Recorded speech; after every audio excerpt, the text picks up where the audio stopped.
All right, let's get this baby rocking and rolling.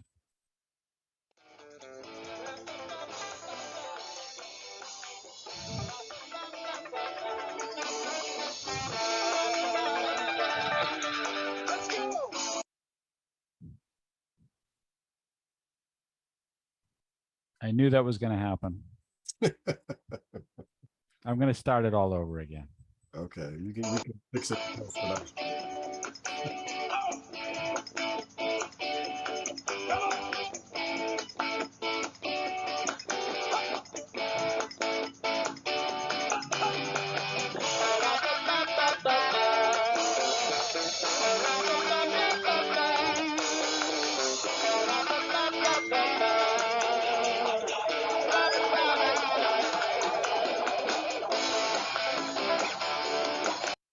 And just a reminder for you, we are on the screen. So just so you know that that's going to happen there. So just be careful with what you're doing and saying in terms of that. All right. Welcome, everybody, to another edition of Think with a Drink. This is the weekly webinar series brought to you by the Aries Foundation for Financial Education. And this is our spooktacular, our very, very scary episode. It's titled, What If You Retired This Year? And what would that mean to you? And what would problems would occur?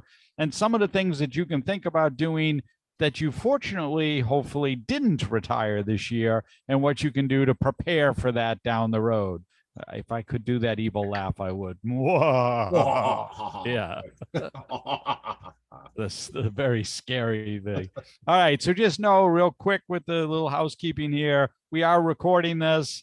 Whether we should or shouldn't, that's a different conversation, but we are doing it. All the microphones should be muted. Just Craig and I are shown in terms of everything, so you can see us. There is a chat box. Please use that if you have any questions, and I'll introduce my co-pilot in a second. Speaking of your pilots for tonight's flight, my name is Tom Alessi. I am the president of the Aries Foundation. I have been in financial services now in my 24th year. I'm a investment advisor. That means I act as a fiduciary whenever giving any guidance or advice to my clients. I want to bring my vice president, Craig, if you can introduce yourself. Sure. So I'm Craig Richardson. I'm the vice president of the Aries Foundation. I've been doing this a little over 19 years now. I figured it was your birthday, so I figured I moved you to 19. I figured that's, sort of went with that. Sure, why not? As a financial services representative, and I work with families to help them define their financial goals and have a better relationship with their money. And Craig will be chiming in as we go along through this. We told you that Think with a Drink is brought to you by the Aries Foundation for Financial Education. We are a nonprofit. You can visit our website. It's www.ariesfoundation.org. Aries was founded with the mission of trying to help everyone have a better relationship with their money. Because whether you realize it or not, you're in a relationship with your money. And just like every other personal relationship that you have, there are triggers and behaviors that cause us to act, irrationally sometimes when we deal with our money and our finances. That's all myself, Craig, the rest of the Aries team tries to do is help everyone have a little better understanding, a little bit better handle on trying to deal with that relationship with their money. There's a lot of words on the screen here. I'm not going to read them. You can do that in your own time. Just know we are a nonprofit. We do this for educational and informational purposes. We record these. We share them on our website. We share them on our YouTube channel. All we ask is that if you're ever going to share them, you do it in an educational manner as well. However, myself, Craig, the rest of the Aries team, we will always tell you that if you ever do have questions of a legal, tax, or financial nature, that you seek out the help of a professional to get them answered. Whew, I got through that. There we go. Okay. Little speed readers from the 80s, Yeah. Oh, those auctioneer guys, right? Yeah, I can't do that. All right. So we call this Think with a Drink. One of the reasons for it is Craig and I like to take on some of these, what might be more, let's call them challenging, intimidating, daunting topics. And we want to make them a little bit more friendly, a little bit more relaxed, a little bit more casual. And we can't think of a better way to do that than if we have something cold to sip on, and we encourage our audience to do that as well as we go through these topics. And this one for me tonight, this one's a fun one for me, Craig. This is Flannel Friday. Of course, it's now a Thursday, but this is Flannel Friday.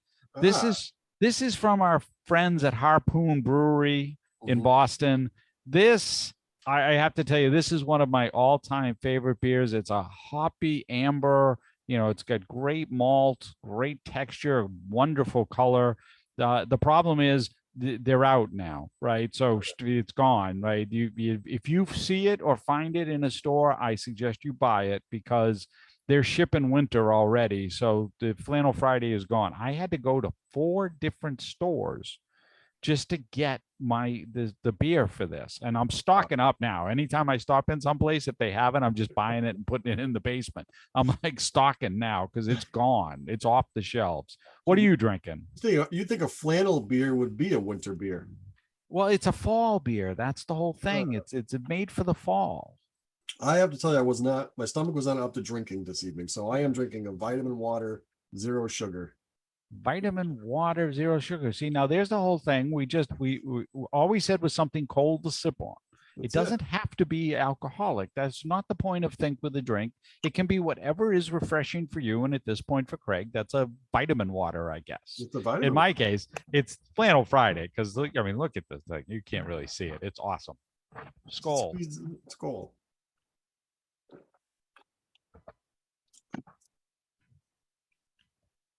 Oh, I was so excited for that. I haven't had any yet this fall. This is my first time with it. Though of course I've already stocked the house, so I'm prepared to get me through most of the winter with it now. Does it taste like flannel? No, No. Okay. That's it's good. just Flannel Friday, but like I said, it's Flannel Friday on Thursday, so I thought that was kind of fun. All right, so the agenda. What if you retired this year? The 4% rule is dead. Distribution versus accumulation when we're thinking about how you're accessing your money in retirement. The sequence of risk return, God bless if this thing works, it's a video and it's been crapping out on me the whole time with this. So we have no idea, but we do have the link in there. So in case it does crap out, you can always go to our YouTube channel and see it there. What's in your buckets, but this isn't our normal what's in your buckets, what are you saving? This is what's in your buckets, how you distributing your money, and then your own personal pension plan, which is the way to attack this and way to sort of get ahead and be prepared for these downturns in the market that occur in your retirement. All right, and away we go. The spooktacular episode. What if you retired this year? So here's the thing with it, right? And this is really when we get right to it, is that if you retire and have a downturn, i.e., your money is invested in the markets, whether it's in a retirement plan, Craig, or in the just an outside stock holding or mutual fund, and if you're using those assets to fund your retirement, i.e., generate your income, and you have a downturn in the first, like 5 years of your retirement, the likelihood is that you are not going to recover and be able to have that money last for the rest of your life. Well, that's definitely spooky. That is the scary part of all of this. So let me just sort of recap that and go through it. That if you have a downturn like has occurred in 22, so let's say you were the poor unfortunate soul who spent his whole life working to, decided to retire 12/31/2021. I'm pulling the ripcord, I'm jumping out, that's it, I'm retired. I walked into 2022 and the market collapsed. Yeesh. Right, you're down 20+%. Doesn't matter where, there's no place to hide right now. It doesn't matter what you were in, everything is down. So you were in one of those bad situations. The likelihood that you are actually going to be able to sustain your retirement, i.e., continue to spend whatever projected that you had to spend, and we'll touch on that with the 4% rule in a second, is it will go through the distributions and what occurs, but the likelihood is that you are not going to have that money last for the rest of your life. Wow, that's a scary thought. There you go. See?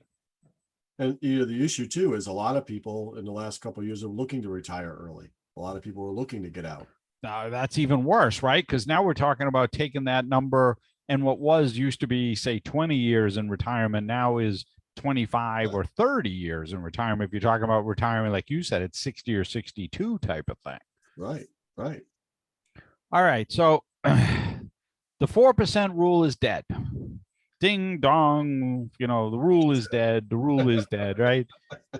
Okay, that's great and everything, but what the heck is the 4% rule anyway? Right. So it's very funny because I know, and I don't have it. I meant to pull it for this. There's this whole thing that just went on. So this was a in our world what are known as white papers. Basically, this was a research paper that was submitted in the mid 1990s, like 1994, 1995, that Mhm, said if you take 4% a year of your money and adjust for inflation every year, mhm, your money is going to last throughout your whole retirement. mhm, That was the theory that was tested, said yes, went back, iterations of iterations, Monte Carlo simulations, all the calculations, and it would work. And mhm, all well and good. But that was almost 20 years ago now, mhm. right? 20 years ago, now we're finally starting to see interest rates get close to where they were 20 years ago, but still not close to that number. Right. 20 years ago, we weren't living as long as we're living now. Correct. And there was this whole thing about they just revisited it because I think it's getting close to that 20-year anniversary. Like, so there was this whole thing about picking it apart and realizing that especially when numbers spike like they're spiking now for inflation, Mhm. it just tips the whole thing on its side. Like it just completely, it's like it's not dead. It rolled over. It's under the ground. It just, it's not surviving in terms of it. So if that's what you've been planning on, then that's not a viable plan anymore. It's not a viable plan. And that's part of this. So what the 4% rule said, just for the audience and just to sort of follow along the bouncing ball there, is that if you had $1 million, you could safely withdraw $40,000 a year to live on, adjust for inflation every year, up or down, depending on what happens with inflation. And you should be able to make your money last for the rest of your life. Mhm. We're going to come in a second and show you why that's not going to work and doesn't work anymore. But that's what the 4% rule was. And there was a whole big, I gotta pull the research on it because I was reading the whole thing back and forth about, because they revisited to the guy. They went back to him and said, hey, does this thing still hold water? Like the whole my cousin Vinny thing, does this hold water? And it's like, and he's like, yes, it does. And like there are all these other economists and people experts coming in going like, no, it doesn't. It Well, doesn't. even if it did hold water, think about it. How many people have saved $1 million in their retirement account? The average person. And then if you did manage to be one of the few that saved $1 million, you get to pull 40,000 a year. Right, but it's 4% of any number. If you only had 200,000 in there, you can only pull 8 grand. 8 grand, right? I'm just Yeah, saying it's not a giant withdrawal for reward for making it to $1 million anyway. correct. Right. That is one of the big caveats to it. You still got to put that in play, right? Say, wait a minute, that means I'm only living on 40 grand a year. But for Craig and I, when we try to describe the whole idea of retirement, right? So retirement itself, you got to think of this as two phases. And we sort of use the analogy of this climbing the mountain type of thing, right? So, what's the point of climbing a mountain, Craig? They get to the top most of the time.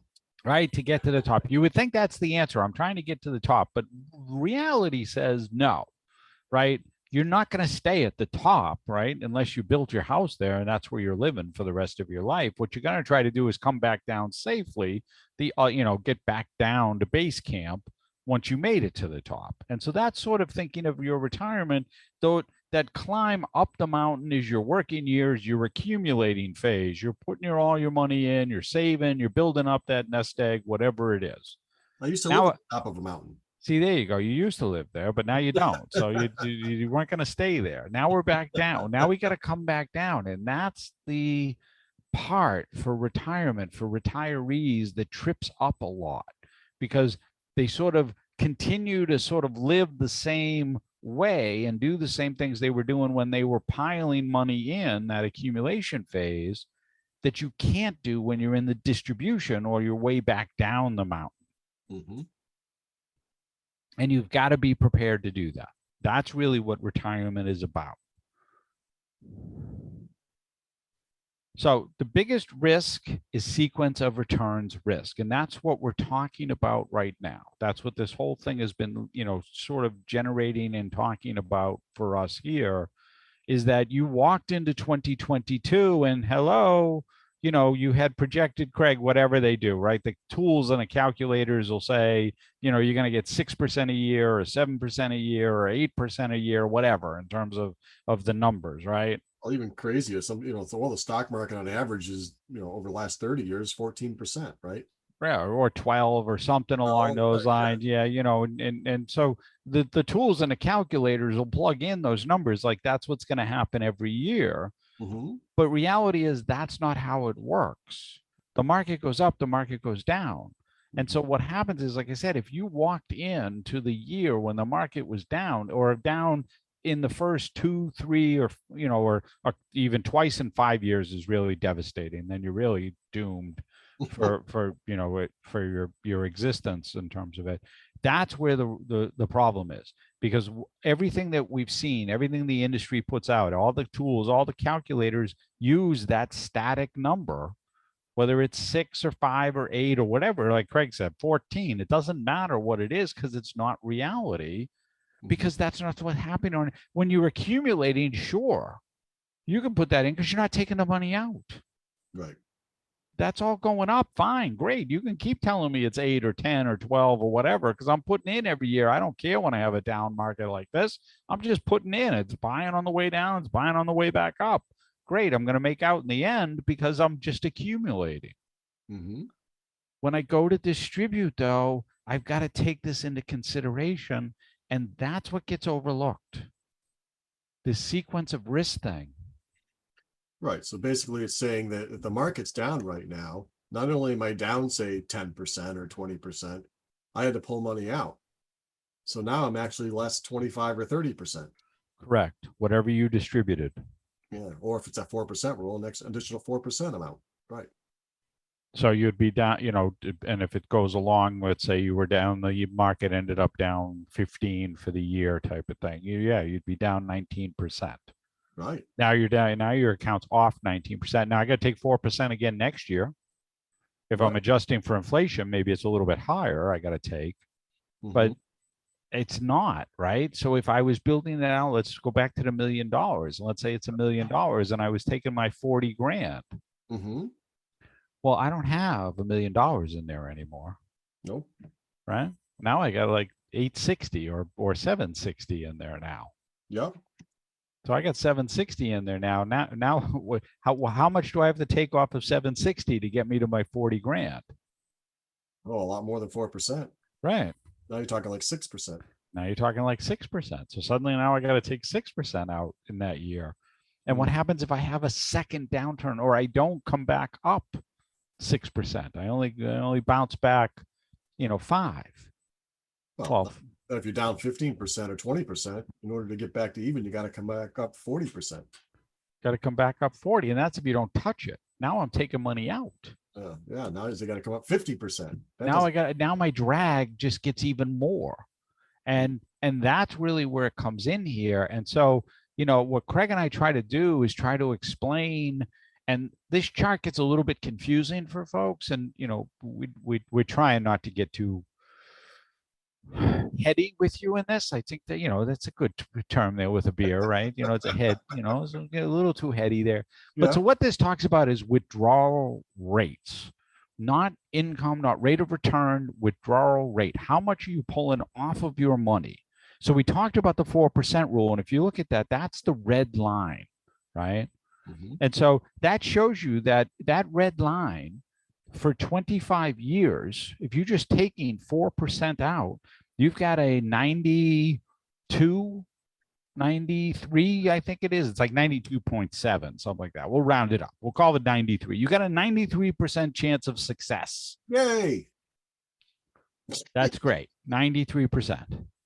Even 3% at 25 years, you're not at 100%. That one's 98. It's like 98.2 or something like that. 98%. Pretty close. It's pretty close though. That's 3%.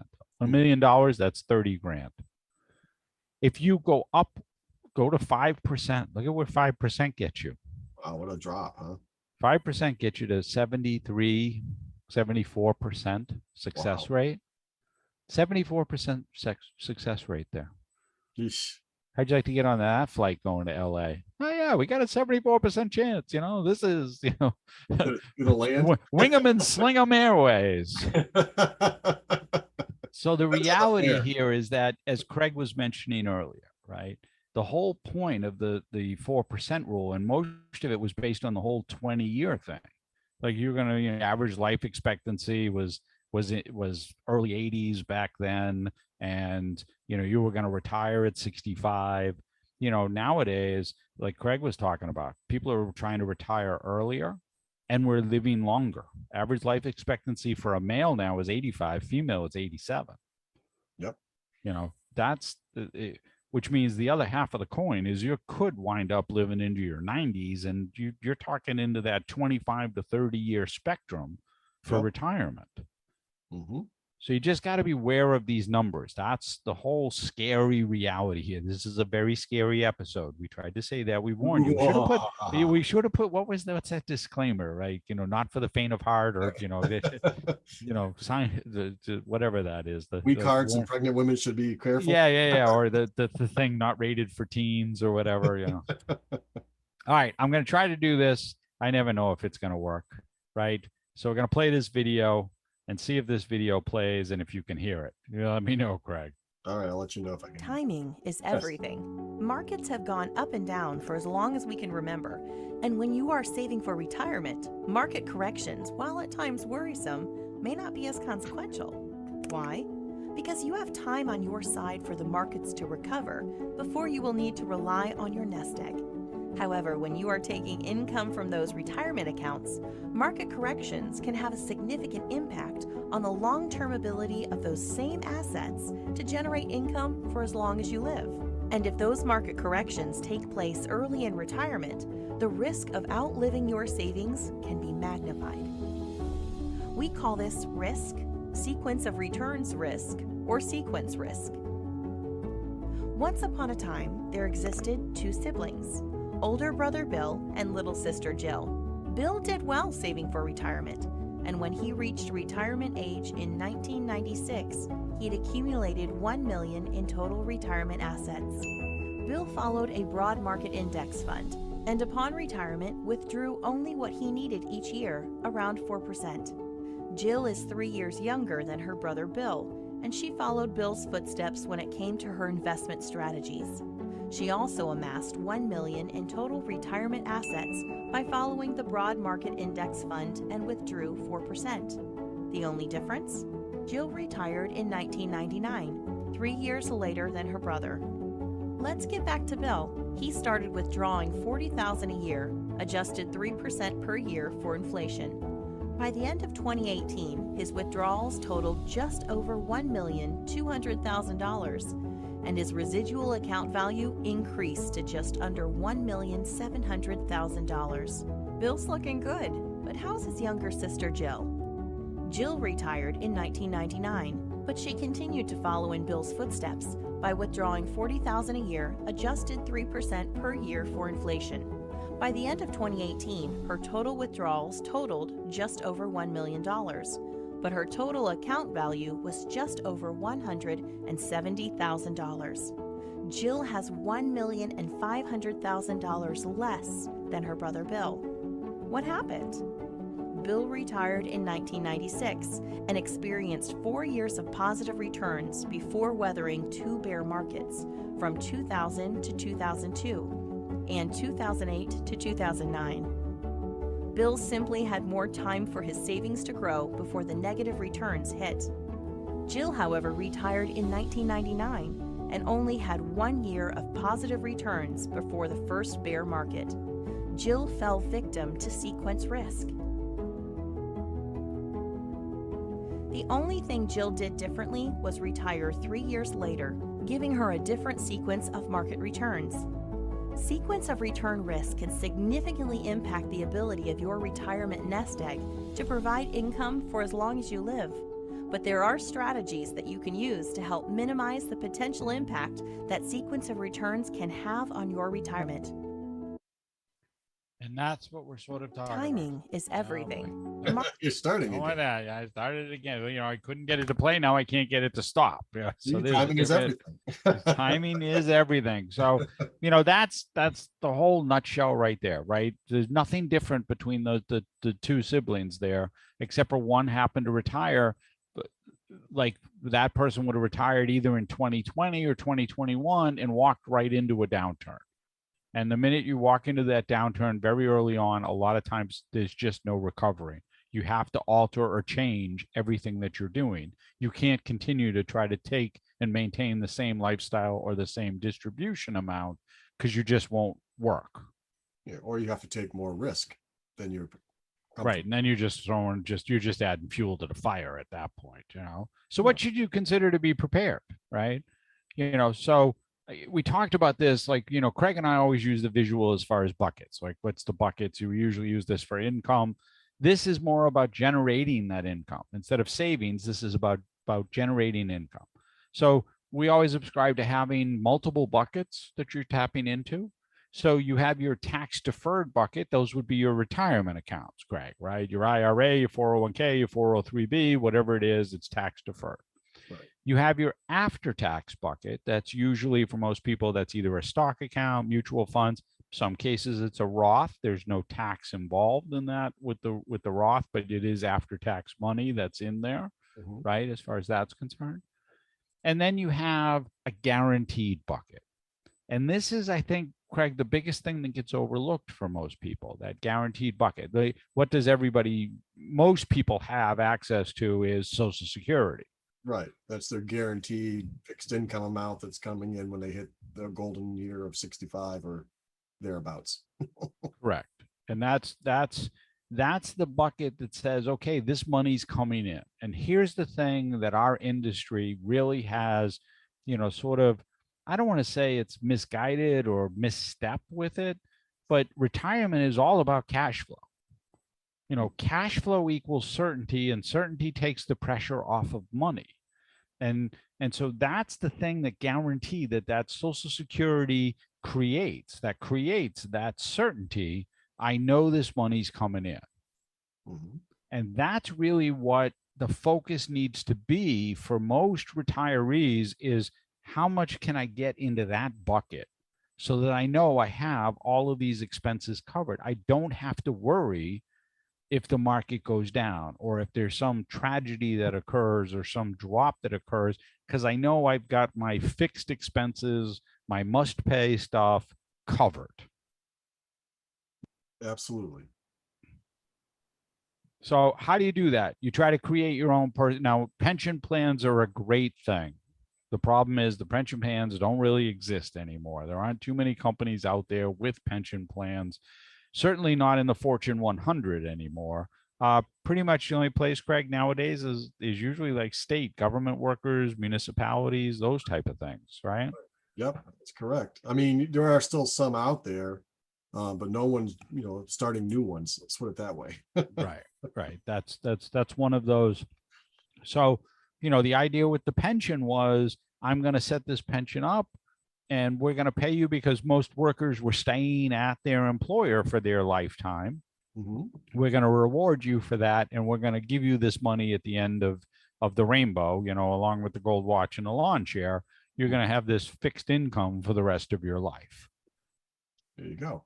That's all gone, right? It's now on you to sort of figure that out. You got Social Security, and the way we sort of describe it is like, Social Security's here, what you need is here, and you've got to fill in the gap there. You've got to fill that gap in between the two. And you do that by trying to create your own personal pension plan, because that's what you need. You need guaranteed money. You need income, cash flow. Cash flow equals certainty. Certainty takes the pressure off of money. That's what you need to do. So this is the covered asset strategy, right? So this one is, I am taking a tool, a product, a strategy that's not in the market, correct, right? Correct. So what you're trying to do is get a better return rate on your money, because everybody is really interested in accumulation. What people aren't really thinking about, though, is distribution. All you think about is like how high can I build the pile? Right. The real issue is how much money can I have in income, like you said, when I do retire. Now, in the first scenario, like I said, we talked about that 4% rule, and this one we've modified it to 3.5%, right? So Right. what did Which we is say? probably more of a safer withdrawal rate at this point. Well, we went through the Monte Carlo analysis and we showed people what those projections would be, right? Just for the Um, folks at home, that Monte Carlo thing that he just mentioned, that's just a tool. It's a software that just runs it ad infinitum, thousands upon thousands of different scenarios, best markets, worst markets, what's in between, and spits out, here's what that number will look like. and you can't get that number in Vegas either, right? Correct. Monte Carlo isn't even in Vegas anymore. No. So like I said, if your retirement asset is something a lot of people know about, they have a 401k, like you said, a 403b or some kind of retirement plan, and they've accumulated $1 million like we were talking about earlier. Well, if they take out 3.5%, they can take out $35,000 a year, but that's not guaranteed. And we already talked about how some of that can implode, right? In the personal pension plan we're trying to set up for ourselves, what we're trying to do is give ourselves guaranteed income. Right. So we still have retirement assets. We still accumulate assets in maybe the same vehicle, this one using the 401k. But when it comes time to retire, what we're going to do is we're going to create an income stream or our own personal pension. And that is in the form of an annuity. Now, annuities sometimes get a bad rap, but really, annuity is just an exchange of money for an income stream. Right. Which is all Social Security is. Social Security is an annuity.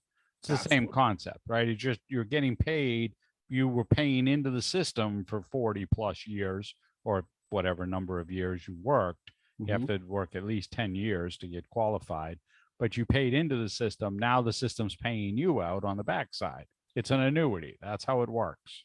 Right. And annuities can pay anywhere from, depending on the age in which you retire, anywhere they average somewhere between 7 and 13%. So for sake of argument, this one, we went in the middle and you took 10%. Right? That's a guaranteed income stream for the rest of your life at 10%. Right. So that's $75,000 a year. So before we go any further, if you look at the first box, safe withdrawal rate, $35,000 a year non-guaranteed, and we've turned into the $75,000 a year guaranteed. Yeah. And so understand that part of this, like when dealing with pensions generally have 3 options for distribution: single life, joint and survivor, period certain. That's how pensions work, except for this animal that's called a cash balance. We'll leave that off the table right now. So the period certain, that's only going to pay you for 10, 15 years. Like what kind of a retirement is that? Like, I know I'm going to die in that amount of time. Like, I'm not really sure that makes sense and especially if we're dealing with your retirement account, it's a higher tax payout in that situation. Right. The joint and survivor thing, okay, I have a beneficiary I have to worry about. So for most people, they're like, well, I've got to cover my beneficiary because I have to do this. Whereas if I had taken single life, I'm going to get the highest payout available. But if you don't have that protection that if you take single life and you get hit by a bus 2 days into your retirement, that money's gone. Correct. That's why they get such a bad rap. Right. Well, pensions do the same thing. If you take single life in a pension and you get hit by a bus or just stop working and die the next day, that's it. There's no money. There's nobody's getting anything. No benefit from that. And I've seen that happen more times than I care to say. So correct. So you have to have something that backs that up so you can choose single life. And that's the idea here, is that you're choosing this tool to say, I've got now the ability to take my money. I permission to spend all this money, because if I die, somebody's getting paid, whether that's the payout from there, or if I live, I'm getting paid on it. Yeah. And that's the cover, right? The cover is using life insurance in this particular case to equal the amount of the retirement asset that you had. So in this case, in the first one, you put $1 million away. In the second scenario, you still put $1 million away.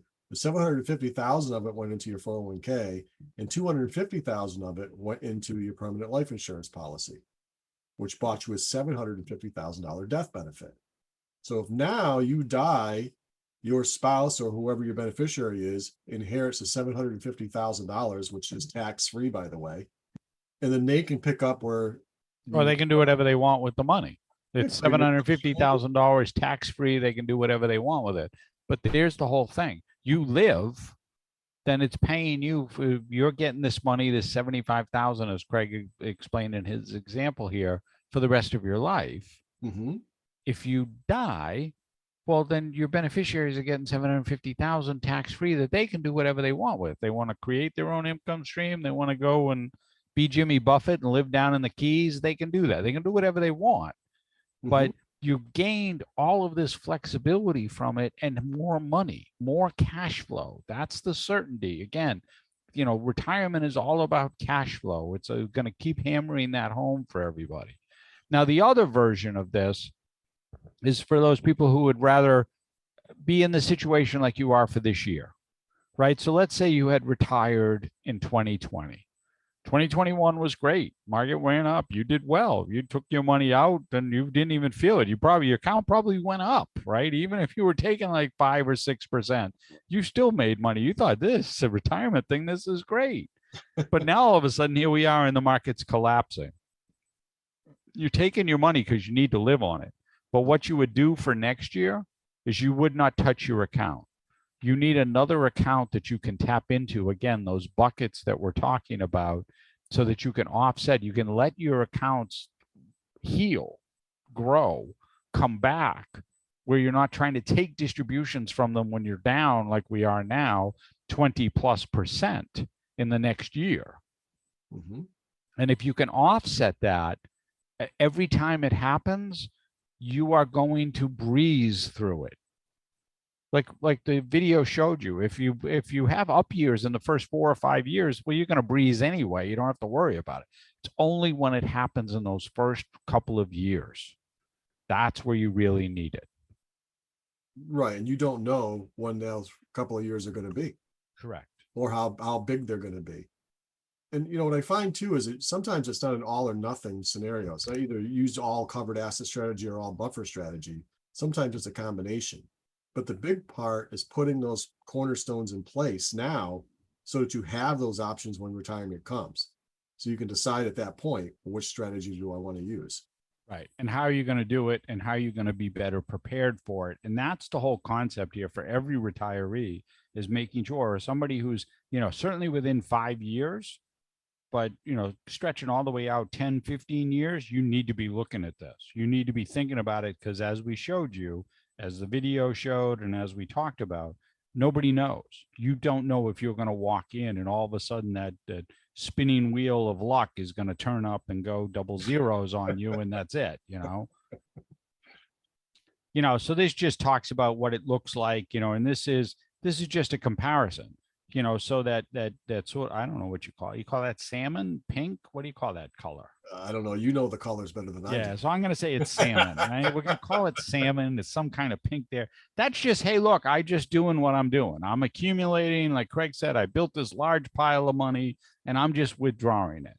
This is what you would end up with in the scenario that's there that says, okay, you'd have $90,000 a year based on what you accumulated and everything that you had. That's great.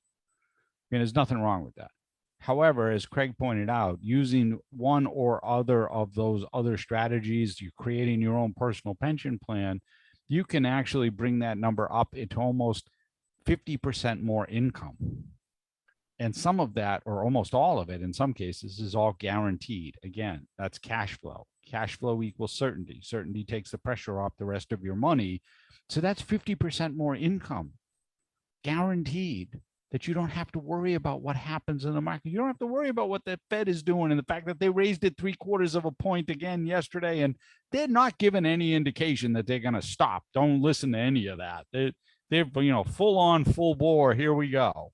Okay, doom and gloom. The nice part here too, though, Tom, is forget to mention is that we're giving you this much more income, or the strategy is giving you this much more income using the same amount of investment dollars. All right. Yeah, you haven't changed anything. Well, you have. You put it. But I mean, in terms of money going in. Right. The total amount of money that you were investing is the same. The outcome is just different because the strategy is more efficient. Right. Absolutely. And so that's what Craig and I try to do. We try to help everybody sort of guide through that. Figure out where you're trying to get to. How are you going to make that happen? What are the questions and concerns that you have? What have you done? How can you make that cash flow, that certainty, be part of your picture? And, what we say to everybody is, let's have a conversation. We make available, it's a consultation. There's no obligation, there's no cost for it. It's a chat. Let's find out what's important to you, or what concerns you have, or maybe what, sort of rolling around in the back of your brain that you want to bring to the front to say, I've been thinking about this, or something's keeping me awake at night, or, do I have enough, or have I saved enough, or what should I be thinking about? And you can see the link there is on the screen. If you have a chance, you can stop the video. If you're not here with us live, you can just screenshot that, take a picture of the QR code that gets you right to our calendar. You can schedule a time, whatever's convenient for you. You just clip it right off of there and you can take it from there. So keeping the Think with a Drink theme going, Craig, what's on tap? Next week, we have a very special episode. This is financial literacy for women. And so clearly, Craig and I are two dudes. So we know that, we're not really going to be experts on financial literacy for women. So we have a special guest joining us, Danielle Piscadlo.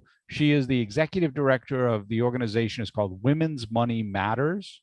And she's going to be with us and talking about, questions and everything that are really pertinent to women and financial literacy and what concerns for women as far as money matters are concerned. So great guests. We're so excited to have Danielle with us. Mm-hmm. On 11/17 it's not really a spooky episode because it's more about, should I be worried about my 401k? The whole conversation nowadays is my 401k isn't a 401k. It's now a 201k, or, hey, I was going to roll over my 401k, but it already did. It's rolled over. It's dead. What do I do? Spent 40 minutes telling people to be worried about their 401k. Yes. Well, that's the whole idea. That's yes, tune in and we'll tell you why. but from allocation standpoint, from whether or not you should be moving or repositioning or looking at what's ahead in terms of dealing with that. So we're going to be touching on the 401k aspect. And then on the 24th, it's Turkey Day. So happy Turkey Day to everybody for that. We're going to be all tripped out on tryptophan, so there's no way I'm going to be off the couch at 5:30. So no episode for Think with a Drink on Turkey Day. We'll come back in December from there. I thought we just live stream a football game. No? Well, yeah, that's what I will be doing. I'll be asleep on the couch watching football. You know that. Mm-hmm. Any questions in the chat box, Greg? I have no questions at this point. Okay, so here's what we're going to do. So we're going to tell you can visit the website, again, www.ariesfoundation.org. You can email us. It's info@ariesfoundation.org. We'll respond to you. But we think the easiest thing to do is just set up a time to meet with us, because you're going to have questions. You got concerns. We're here. That's what the foundation is set up for. You can just go ahead, scan that QR code. It'll take you right to our scheduler. Book a time. It's 15, 20 minutes, easy to do, and we're happy to answer any questions for you. And on that note, I am going to say, all right, what am I going to do? I have to stop this. Okay. Why? Boy, that was tough. It was a tough one. Stop your recording now.